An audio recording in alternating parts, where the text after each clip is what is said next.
Alright, so ProQuest Yokohama season is officially over, and in this video I'm going to do a giveaway. I'm giving away a Fabled package to Pro Tour Yokohama, and this is sponsored by LSS. Big shout out to them.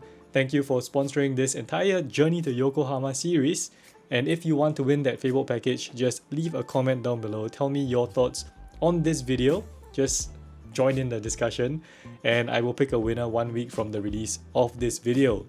And I'm going to talk about a lot of things. I'm going to start by talking about the change this ProQuest season, which is that if you win a PQ, you can't take part in any more PQs after that. I personally took part in 9 PQs this season. So after going through all of that and seeing a lot of people win, I think that it's actually a step in the right direction. Like it's not a perfect system, but I think if it helps more people to qualify and it helps to curb winners from going to more PQs just to help their friends and their teammates qualify, then I think it seems to have worked to a certain extent. Like here in Singapore at least, I think it makes the PQs feel more competitive, and it also feels a bit more welcoming to newer or less established players, which is great for the game, right? You want more players to come into the game, to feel welcome and to feel like they can compete.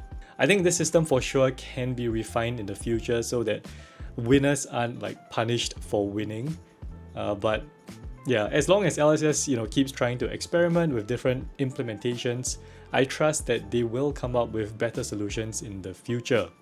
So let's move on to something more interesting, which I think is the evolution of the metagame over this entire PQ season. One of the reasons why it's interesting is because of the change, because we see that the winners can't play more PQs, and that has caused the meta to change a bit. And we can see that. Let's take a look at the results. We have all the results now. Let's start from week 1. Gravy was on top, followed by Syndra and Verdance. And then in week 2, Verdance took first place, followed by Syndra and KO, when Gravy was in 4th.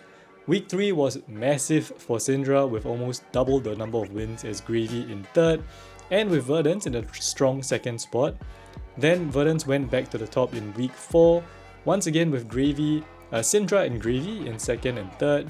And then week 5 saw Gravy fall all the way down to 7th, with Syndra in 1st and Verdance at 2nd.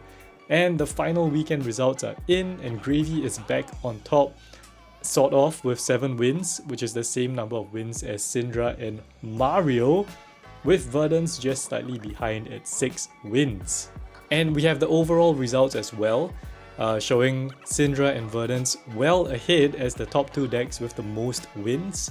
Gravy is kind of in a bracket of his own, and I'd classify everything from KO to Dio in the next tier, followed by Kano all the way down to Fang in a lower tier. So the top 3 decks combined for a total of 46% of all wins this season, and that seems to point to kind of a solved metagame. But to take a closer look at the entire metagame to see how the meta has evolved, I decided to compile all the results into this amazing spreadsheet. Yes, I know it's like a super amazing spreadsheet. I have all the wins, I have all the heroes, and the first thing I want to point out is there are 10 different heroes here who have picked up wins every single week. Gravy, Syndra, Verdance, we have Florian, Kasai, Kano, KO, Auxilio, Prism, Dory. Every single week they've picked up wins, and a few others who are just missing by a single week, like Dash.io, we have Victor, and we have Fang. So they've picked up wins 5 out of 6 weeks, which I think just shows that all of them are actually viable heroes. But also, I'm sure that this is a result of winners not being able to play more PQs. Like I calculated the percentage of different heroes. Every week there's a different number of PQs, and we can see that after the first 3 weeks, suddenly the percentage of different heroes that picked up wins jumped all the way up. 23%, 25%, 30% of heroes. Like, it's just a significant jump in the number of different heroes picking up wins.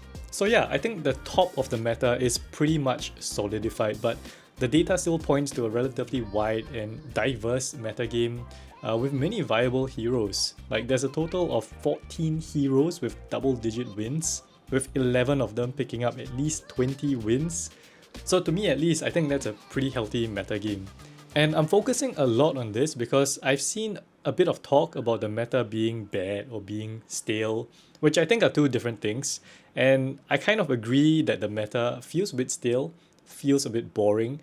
You know, with Syndra, with Gravy, with Verdance, we've seen these three decks at the top for quite a while now.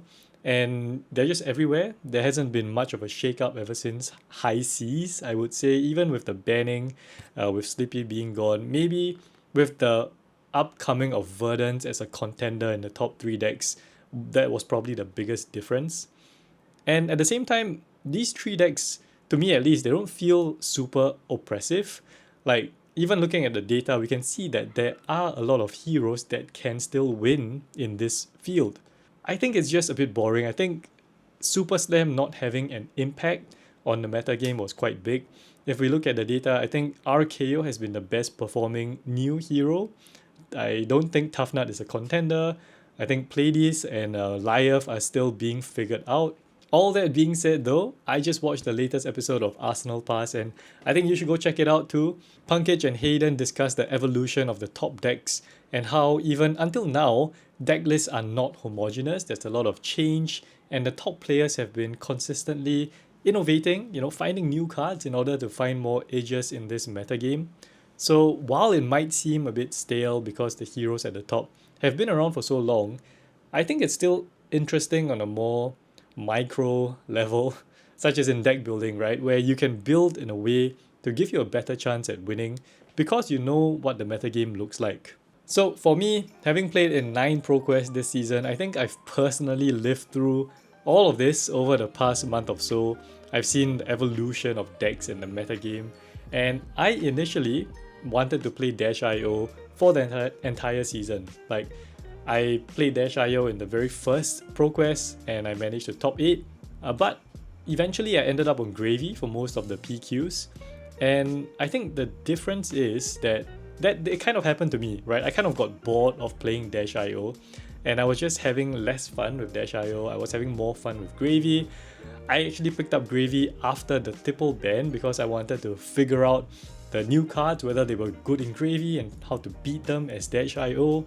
And I just ended up having a lot of fun with Gravy. Like, there's just so many interesting decisions and some ridiculous value turns, but sometimes the floor is really low as well. Like the 3 to 4 ally hands or the 4 blue hands that don't do anything. In some ways, it feels like Dio with a bit more control.